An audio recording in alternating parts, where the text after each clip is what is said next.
ANMR ನ್ಯೂಸ್ಗೆ ಸ್ವಾಗತ. ರಸ್ತೆ ಕಾಮಗಾರಿಗೆ ತಡೆಯೊಡ್ಡಿದ ಶಾಂತಿನಗರದ ನಿವಾಸಿಗಳು. ಚಿಂತಾಮಣಿ ನಗರದ ಶಾಂತಿನಗರದ ಸಮೀಪವಿರುವ ನೆಕ್ಕುಂದಿ ಕೆರೆಕಟ್ಟೆಯ ಬಳಿ ಜಿಲ್ಲಾ ಪಂಚಾಯಿತಿ ವತಿಯಿಂದ ನಿರ್ಮಿಸುತ್ತಿರುವ ರಸ್ತೆ ಕಾಮಗಾರಿಗೆ ಶಾಂತಿನಗರದ ನಿವಾಸಿಗಳು ತಡೆಯೊಡ್ಡಿ ಪ್ರತಿಭಟನೆ ನಡೆಸಿದ ಘಟನೆ ಇಂದು ಮಧ್ಯಾಹ್ನ ನಡೆದಿದೆ.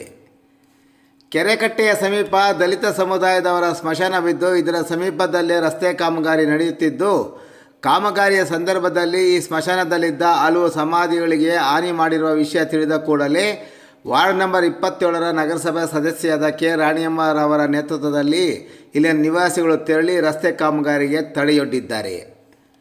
ರಸ್ತೆಯಿಂದ ಸ್ಮಶಾನಕ್ಕೆ ತೊಂದರೆಯಾಗುತ್ತಿದೆ. ರಸ್ತೆ ನಿರ್ಮಾಣಕ್ಕಾಗಿ ಸ್ಮಶಾನ ಜಾಗವನ್ನು ಒತ್ತುವರಿ ಮಾಡಿಕೊಂಡರೆ ಇಲ್ಲಿನ ನಿವಾಸಿಗಳಿಗೆ ಶವಗಳನ್ನು ಹೂಳಲು ಸಹ ಜಾಗವಿಲ್ಲದಾಗುತ್ತದೆ ಎಂದು ಆರೋಪಿಸಿದ ಪ್ರತಿಭಟನಾಕಾರರು ಸಂಬಂಧಿಸಿದ ಅಧಿಕಾರಿಗಳು ಬಂದು ಸ್ಥಳ ಪರಿಶೀಲನೆ ನಡೆಸಿ ಇಲ್ಲಿನ ನಿವಾಸಿಗಳಿಗೆ ಅನುಕೂಲ ಕಲ್ಪಿಸಿಕೊಡಬೇಕೆಂದು ಆಗ್ರಹಿಸಿದರು. ಪ್ರತಿಭಟನಾಕಾರರ ಒತ್ತಡಕ್ಕೆ ಮಣಿದ ಕೆಲಸಗಾರರು ಕಾಮಗಾರಿ ನಿಲ್ಲಿಸಿ ಹಿಂದಿರುಗಿದ್ದು, ನಗರಸಭಾ ಸದಸ್ಯ ರಾಣಿಯಮ್ಮರವರು ಈ ಬಗ್ಗೆ ನಗರಸಭೆಯ ಪೌರಾಯುಕ್ತರು ಮತ್ತು ಸಂಬಂಧಪಟ್ಟ ಅಧಿಕಾರಿಗಳ ಗಮನಕ್ಕೆ ತಂದಿದ್ದು ಸ್ಥಳ ಪರಿಶೀಲನೆ ನಡೆಸಲು ಕೋರಿದ್ದಾರೆ.